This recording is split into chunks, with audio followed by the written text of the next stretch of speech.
Soldiers are in position at polling stations ahead of an unpopular election that neither mass protests nor international reprimands can stop.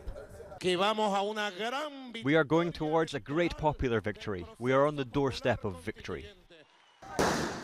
After months of almost daily marches, opposition leaders are now calling on Venezuelans to defy a total ban on demonstrations by barricading roads and holding massive gatherings here in Caracas on Sunday.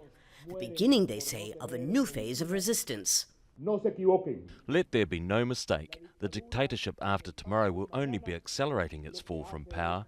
We now begin a new phase in the democratic struggle which will require more courage, intelligence, discipline and perseverance. But while the opposition is boycotting the election of a constituent assembly to rewrite the constitution, many who depend on the state for jobs or food feel intimidated. 67-year-old Maria, not her real name, says she's being pressured to go to the ballot box in exchange for this box of subsidized food distributed by the government, a necessity in these times of hyperinflation and scarcity in Venezuela. The person who distributes it to our block told me I had to go and that he would accompany me to see exactly how I had voted to make sure I didn't annul my vote. It's not right that we are being manipulated for a box of food. Polls suggest that the majority of Venezuelans oppose the election. In the state of Táchira, some government opponents have been burning ballots and voting machines.